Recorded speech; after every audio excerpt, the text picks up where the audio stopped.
Buenas, mi nombre es José Arnoldo Pavón Torres y esto es para la unidad DOT de las diapositivas tipo video del segundo trabajo. El tema en general es la educación a distancia semipresencial con materia autoinstruccional o en línea. Primero comencemos con una visión básica de qué es la educación a distancia. La educación a distancia puede comprenderse de diversas formas o estrategias de estudio, en donde tanto profesores como alumnos se relacionan mediante diversos métodos, sea por video, por correo, entre otros. La cuestión está en que es diferente al método tradicional, que es personal. La educación a distancia se puede dar bajo diversas modalidades o formas, que son la semipresencial, con material autoinstruccional, y la online. La semipresencial funciona de una manera en que el alumno y el profesor se relacionan de manera presencial de forma intermitente, es decir, no están constantemente viéndose uno al otro en persona, sino se pueden ver por videos, por llamadas, fotos, se conectan a través de las redes, entre otras cosas. La educación a distancia con material autoinstruccional, aquí no hay presencia del profesor con el alumno. Simplemente se encuentra una cantidad de material autoinstruccional en una determinada página o red, y el alumno estudia por sí mismo y va ejecutando las evaluaciones conforme va aprendiendo. Ahora bien, la educación a distancia online o en línea es una combinación tanto de semipresencial como con material autoinstruccional. Aquí el alumno y el profesor sí tienen cierto tipo de comunicación entre ambos, solo que se presentan de manera asíncrona, pudiendo responderse el uno al otro cuando tengan la posibilidad de hacerlo y ejecutando las evaluaciones conforme se va aprendiendo y enseñando mediante este tipo de pedagogía. Ahora bien, la educación se puede presentar bajo diferentes tipos. Primero encontramos la educación formal, que es el sistema educativo jerárquico estructurado, que usualmente va desde la infancia en la primaria hasta la adultez en la universidad. Es el sistema más común en todos lados del mundo. Luego encontramos la educación no formal, que son las actividades fuera del sistema normal establecido. Ejemplo, la educación online es un tipo de educación formal, pues no utiliza un sistema jerárquico que está estructurado. Las clases no son necesariamente presenciales y se puede ir aprendiendo al paso de cada uno. Por último encontramos la educación informal, que es básicamente aprender a través de las experiencias de la vida. Eso no quiere decir que una persona no haya estudiado nunca, no. Sí pudo haberlo hecho en un punto, pero la mayor cantidad de su aprendizaje lo ha obtenido por las experiencias de su vida, por lo que vive en el trabajo, en la familia, con sus amigos, etc. Hay otro punto importante que hay que destacar, y son los adultos. En la educación a distancia son los principales participantes de la misma. Ellos tienen mayor experiencia, tiempos de aprendizaje, responsabilidades de diferentes tipos y tienen objetivos plenamente establecidos. Los adultos se pueden denotar entre dos tipos de estudiantes. Primero tenemos a los estudiantes tradicionales y a los no tradicionales. Los estudiantes tradicionales aprenden por costumbre o por ley. Se los imponen sus padres, representantes o un tipo normativo se los exigen. Por otro lado, los estudiantes no tradicionales lo hacen por voluntad propia. Ellos son los que tienen la motivación intrínseca de hacerlo. Los estudiantes tradicionales usualmente son personas jóvenes, terminando su adolescencia o comenzando su adultez joven.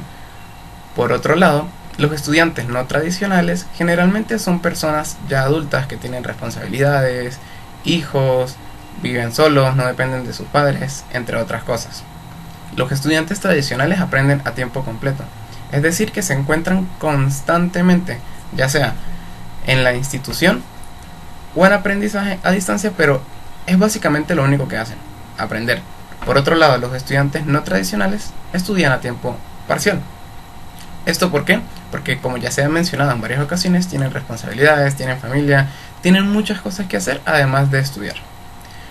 Como último punto tenemos que los estudiantes tradicionales aprenden directamente de las instituciones educativas o de los tutores. Esto es porque simplemente están allí, están en las aulas de clase junto con los profesores. Pueden preguntar, aprender, hablar con ellos de una manera presencial. Por otro lado, los estudiantes no tradicionales, su principal ambiente de aprendizaje es el hogar y el trabajo, pues es allí donde se encuentran la mayor parte del tiempo, ya sea con su familia, con sus compañeros de trabajo, en la vida en general. Ahora veremos los rasgos fundamentales de la educación online. Estos son ciertos tipos de características que los alumnos en educación online van adquiriendo. Primero encontramos la inmersión de los alumnos en el entorno digital. No es un secreto que la educación tradicional ha sido lo que nos ha instruido a través de los años y que el entorno digital para muchos es nuevo, en especial para los adultos. La educación online permite que los adultos se ingresen o entren en un entorno digital de una manera totalmente distinta. Como segundo punto tenemos que el uso pedagógico de las tecnologías de información y comunicación o TICs reviste de otro sentido.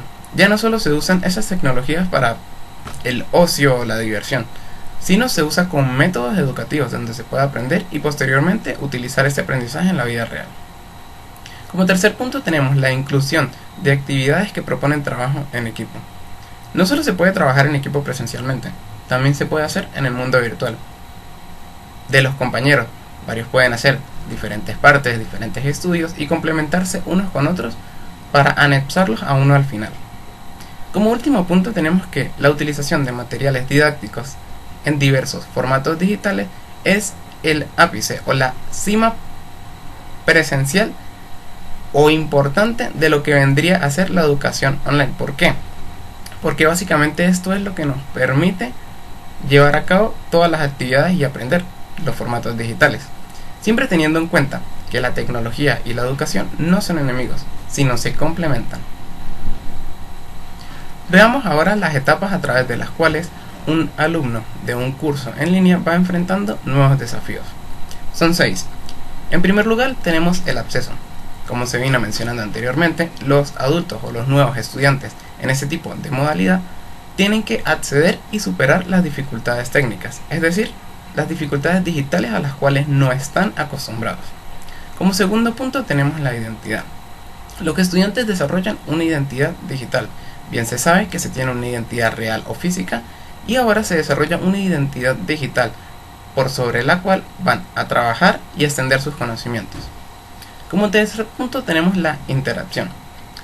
Los estudiantes interactúan unos con otros, sea por mensajes, sea por videos, entre otras cosas. Como cuarto punto tenemos la colaboración. Aquí los estudiantes se relacionan unos con otros para hacer determinadas actividades. Como ya se dijo, no solo se trabaja de manera individual en el entorno virtual, sino también se puede hacer grupal. Como quinto punto tenemos la extrapolación. Esto no es otra cosa que la aplicación de lo que se aprende en los formatos o en los ambientes digitales a la vida real, a lo físico, a lo que vivimos el día a día. Y como último punto tenemos que cada estudiante, en este caso los adultos que enfrentan nuevos desafíos a través de los cursos en línea, estudian a su propio ritmo. Ellos crean sus propios horarios de clases, su calendario de presentación de actividades, entre otro tipo de actividades de esta índole. Como punto final, tenemos las ventajas de la educación online para los adultos en situación de aprendizaje, figurado en 4 características esenciales. Primero está la apertura. Esto significa que la educación online rompe las barreras geográficas y atraviesa más allá de los lugares en donde se encuentra la institución, más allá de las ciudades, más allá de los estados, países, incluso continentes. La flexibilidad es otro punto importante, pues posibilita una comunicación asíncrona entre los profesores y los alumnos. Esto significa que no necesariamente se responden al instante, sino que pueden pasar horas, hasta incluso días, entre que se dé la comunicación de uno para con el otro. La eficacia es la tercera ventaja. Esto representa que un estudiante, un adulto en este caso, es el propio autor de su proceso de educación.